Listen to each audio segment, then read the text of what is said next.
Wuke, Lament for Elder Cousin Dao. All day I've drowned in sadness for you. Yeshi, you were so lofty and alone. Your poetic name will linger through the ages.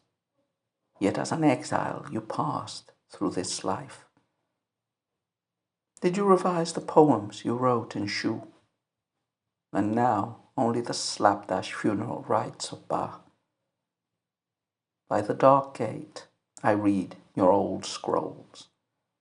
I wish to see you, but never will again.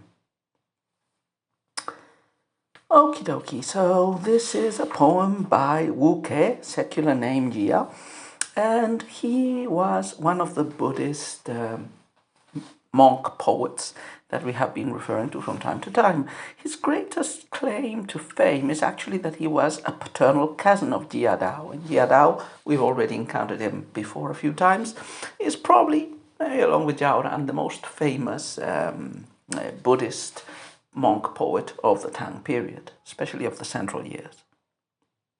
Besides this, we don't know too much about Wuke, really. So he lived in the early 9th century. He traveled around quite a lot. He began life as a monk pretty early. And he lived in different monasteries, including some at the capital. And in the last years at Huayan Mountain, I think. Yeah, Mount Huashan, sorry. And his poetry, maybe not so much today, but at the time, or in the years, decades, even centuries following Wuke, his poetry was appreciated. It was generally included among the Shisheng, the most important Shisheng or poet monks, like Lingji, Lingche, Yao Rang, and others. Yeah. So he has different poems. His style generally does not seem to be excessively praised by critics. But perhaps his strongest point is in couplet making. Lots of his couplets are included in anthologies and commented as really worthwhile. But well, he made a lot of occasional poetry. And the poem we've read today actually is a poem that connects him with his cousin. This is the poem he wrote when his cousin died. That's why the elder cousin Dao of the title refers to Jia Dao.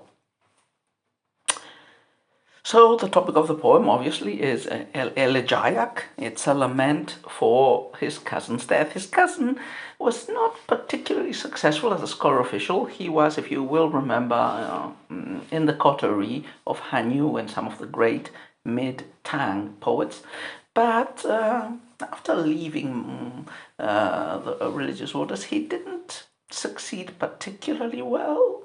I think he didn't pass the Jinshi examinations. And in the last years of his life, he served in a variety of minor posts in remote areas. Basically, Shu today, Sichuan, is the western area of China, and it was, even though it was not extremely far away geographically from the capital, it was considered a bit of a backwater. You will remember Li Bai's poem, The Road to Shu is Hard, which appears in the 300 Tang poems. The roads to Shu were pretty bad from Wanchong. It was a really mountainous access with, like bridges, very precarious bridges sticking to the carved walls. In fact, Tang emperors used to go both. The main one and others. I think, who was it? Jizong, I think, ran away into Sichuan after losing the capital to Huangchao, and Xuanzong, the most famous one in 756, also ran into Shu while running away from An Lushan's troops. So it was an area that was a bit of a backwater, badly communicated, but therefore also easy to protect if you're inside it. The mythical Liu Bang, the founder of the Han Dynasty, had been a ruler there when he started his bid to become emperor. And it wasn't a poor area, especially Chengdu was a relatively prosperous city, but it was this backwater place. And Jia Dao had been posted to relatively minor positions in this territory, and in fact he wrote some poems to other people. I think he wrote one to Lin Chu, like expressing his misery at being in a lowly post in a backward area and asking for a better place. And he never actually got it. He got a promotion within Shu, which he wasn't able to go to before he died. So this is an elegiac lament at the bad luck of Jia Dao, in spite of all his talents in succeeding. And we may imagine that Wuke appreciated Jia Dao not only as a relative, but also as a close friend and a master craftsmith, a master wordsmith, a great poet. And that is reflected in the content of these couplets that we are about to comment. So this looks like a regulated poem for 5 pentasyllabic, 8 lines. Let's take a look at it as usual, couplet by couplet.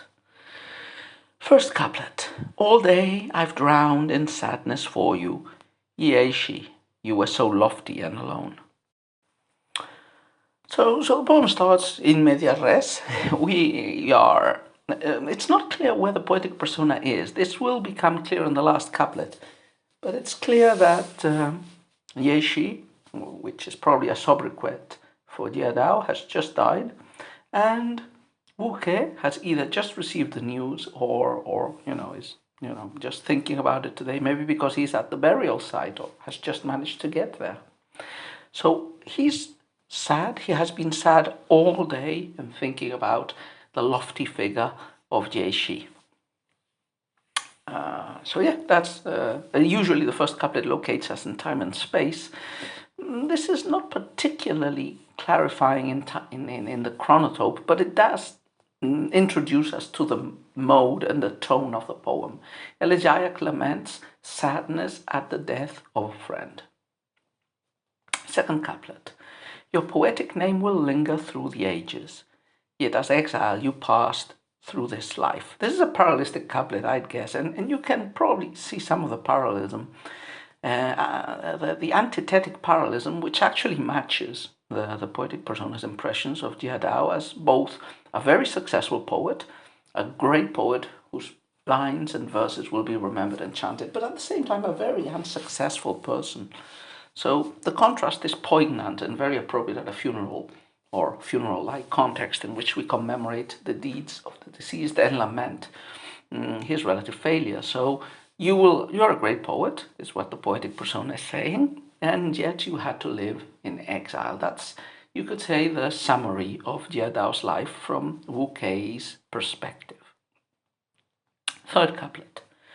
Did you revise the poems you wrote in Shu, and now only the slapdash funeral rites of Ba?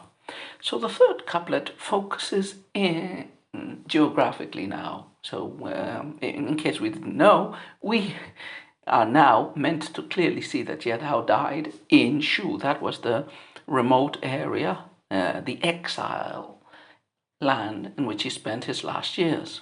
So the poem contains a rhetorical question. The poetic persona asks him if he revised his poems while writing there, and laments at the same time that he got these provincial limited funeral rites.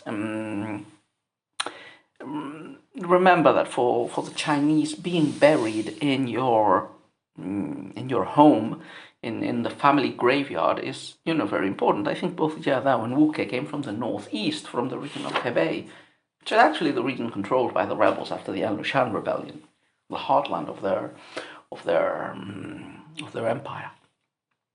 So Jia Dao is not going back home. He is being buried here in this remote land, far from family, far from friends, with provincial funerary rites performed far from home.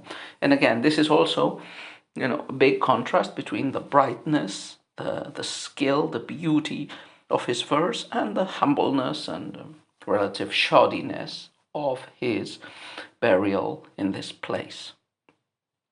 Last couplet. By the dark gate I read your old scrolls. I wish to see you. but never will again. So the couplet concludes with the sadness intensified, which was, already present in the first lines, brooding, all day long brooding of the poetic persona. And, it ends with this idea, I wish we could meet, but we'll never meet again, not on this earth, at least.